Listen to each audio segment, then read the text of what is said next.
First, I want to congratulate. Yeah, this is our first time together since it's been announced. But congratulate Quinn Buckner on behalf of everybody in Indiana basketball. What a tremendous honor to go into that Hall of Fame. It's a strong list. It's a strong group that's already in, and he is as deserving as any. And we all have our memories. I have my memories.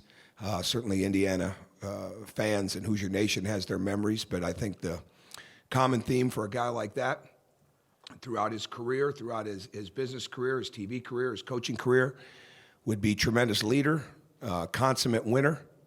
And I think what I've learned here and seen, and you just hear about it, see it, just still so close with his teammates and the guys that he played with. And they don't have to be over here every day for us to know that they got a really close group.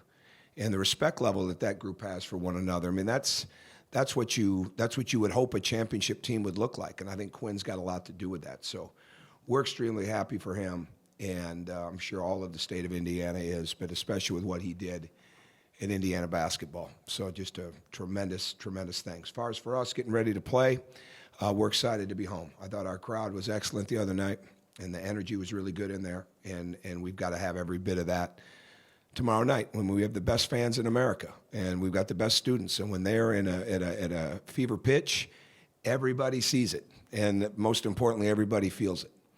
And we're looking forward to the game. I think our players are really looking forward to it. They know that we have to play better against Purdue based on what we did the first time. They know that we have to be tougher. We have to be smarter. We have to move the ball at an extremely good rate. We've got to play through the physicality of the game. We've got to keep playing through the ruts and the runs and things of that nature inside of the game. But they're looking forward to playing. And we haven't had a overly long week of practice because we didn't practice a long time yesterday and we didn't go on Monday. And I think it's really important, as I continue to learn as a coach, you got to spend time on your system. Okay, there's no doubt about that. But you can spend so much time on your system that you get away from what's really important. They're going to work on their shots, and we're going to work on their strength. I think you really got to make sure that you're working on their skills and that you're working on their speed, and that we're playing with the pace of the game when we work, that we're training in the sense of in our drills that there's a lot of speed to it, and in our skills, it's not just the shooting skills, though those are important, the footwork, all those type of things, but it's the driving, it's the ball handling, it's the cutting and moving without the ball, it's the defensive stances, it's our closeouts, it's all those type of things, and never get away from that. So we try to go through them at a fast pace, but at a very needed pace, and have these guys continue to gain confidence on how much better they can get individually and as a team. And I think that's got as much to do with confidence as anything else, because we're going to need every bit of those skills, energy, toughness, all of that to beat Purdue. But we're looking forward to it. So go ahead. We're just active. I think the ball bounced right a couple times offensively. I don't think there's any question about that. You know, when you're taking, what we take, 32 threes? Yeah, when you're taking threes, I think there's no question it's the bounce a little bit. But I think we were really committed to making sure we had 5 guys inside the paint to rebound. And then it's just a matter of making contact, boxing out, and then certainly the ball's got to bounce your way. But, I mean, we were inside the paint. We were in position for it to bounce our way. And I think that's really important. But, again, we're not, when you watch us, you know what we're not. Okay, well, what we have to be, whether it's Troy, whether it's Hunter, whether it's Colin, because we spend so much time on the perimeter, whether it's James, whether it's Stan, any of those guys, they've got to fly to the offensive glass. And we always talk about not being in no man's land. Now, we don't send as many to the glass as we used to because we need to make sure our transition defense is really strong. But the ones that go have got to go. And if they don't go, then we've got to get it understood why, we've got to get it corrected, or we've got to change who's in the game. And I think that's one reason that James has been a pretty consistent rebounder. Troy knows that he has to go. And he also sees the dividends come back, you know, when he does that. Colin has got a sprint. Was one of the things that endeared him to the season. I mean, how well he hustled at the beginning of the year when he was coming off the bench, and we just chase balls down. And again, we're asking him to be on in the three-point line as much as he's anywhere else, but he's still got to get to the glass. So just having that level of determination and concentration and focus is huge, and then just having the hustle game be right. Pete. Tom, I think I have this right. Purdue's last 5 I didn't know that. So thanks for adding that. No problem. So. You have the Big Ten's best offense against a defense that maybe is playing as well as any Big Ten defense. What's the keys for you going against a defense like that? Moving the ball. Obviously, it starts with turnovers. We've got to attack their pressure better. We didn't do a very good job of that, and when we did, we got good sound shots. We missed shots up there too. Okay, I mean they defended us well, but we missed shots. But we also didn't adjust to who they were guarding and not guarding as well as we could have with movement, and that's where the ball. It's really not a matter of who they're guarding, what defense they're in. It's the same with what we see on any nightly basis. It's how well is the ball moving, and are you playing through the corners? Are you reversing the ball?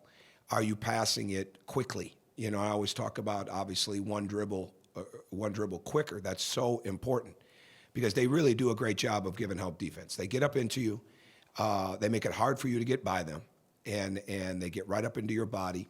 They get that arm bar up there, and they make it hard for you to drive past them.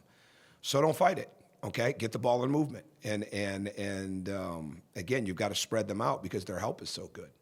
And they know that they can take some chances because they've got shot blockers behind them. And that's a real luxury to have. That's a luxury that we don't have. That's why we're not as much of a pressure, get out and deny type of team. We want to create deflections, but it's not about steals with us. It's more about getting the deflections, because we don't have that ability to make up for mistakes in the back end. Well, they do, and so they can be that aggressive. So it's really just a matter of the ball moving, attacking the pressure better, taking care of the ball, and making sure that we're committed to the rebounding. He's an outstanding coach with a great staff, and that they play extremely hard and competitive, can score a lot of different ways. They move without the ball as well as anybody in the league, and they've got numerous ways to score. And because he's got the inside guys, it's really easy to get so distracted guarding them that you open up driving lanes, you open up back cuts, you open up offensive rebound opportunities, certainly, to them.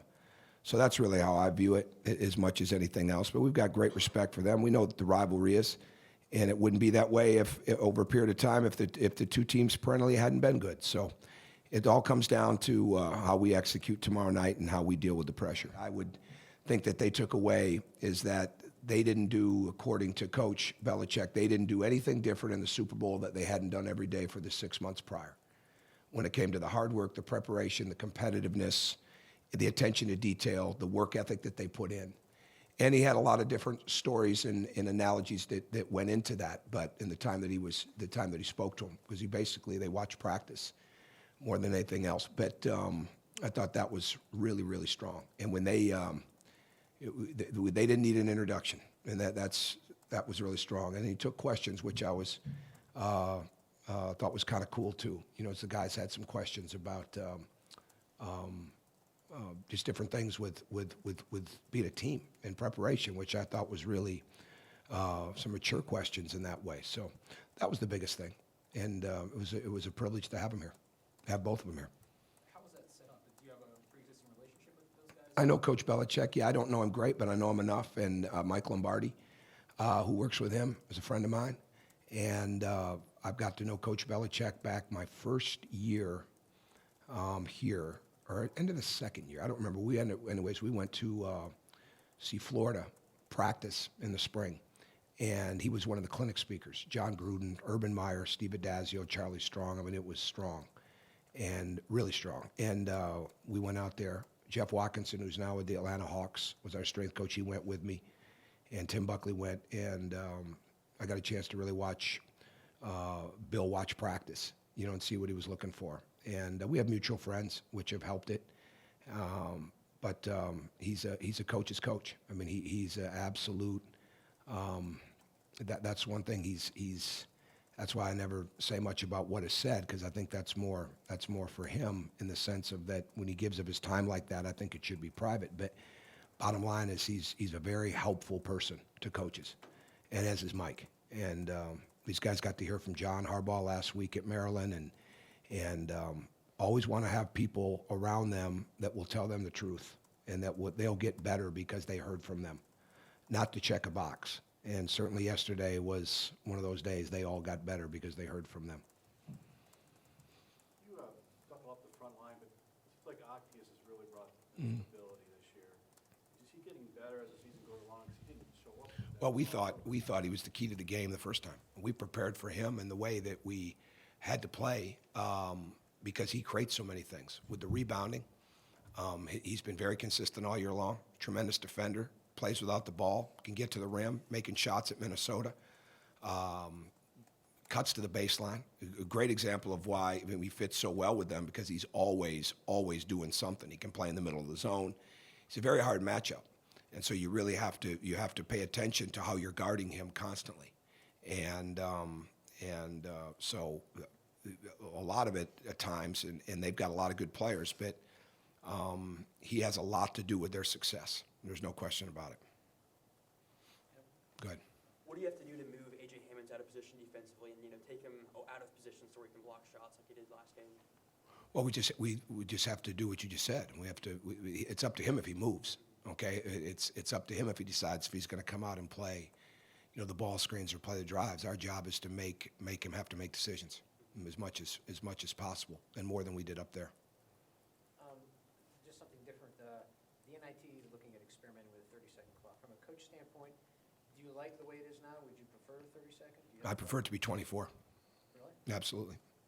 We played with a 24-second clock in Montreal, I believe, right? Yeah, and we had the option, and we loved it. So, absolutely. I mean, the 30 be fine, but there's not as much. There's not as much. I shouldn't say that. I've been in some meetings where there hasn't been a lot of carrying the flag for it to shrink down, and that's disappointing. And but then I'd be all for it. I'd be for it to be 30, 27, 24, whatever they want to do that makes the game faster. And hopefully the powers that be look at what's going to be best for the game and not necessarily what coaches want in this. And if it stays at 35, then it stays at 35. But what's going to be best for the game and the speed of the game and increase opportunities on both ends, because obviously you're a good defensive team. You've got that many more opportunities to score off of your defense. And offensively, you've got that many more opportunities. So I think it'd be great. I hope that day comes. I don't know if it will. But the shorter the better for me, personally. And I think our team would enjoy the same thing. We're certainly we're certainly not going to change our recruiting style to say let's try to slow it down and take it to the clock every time.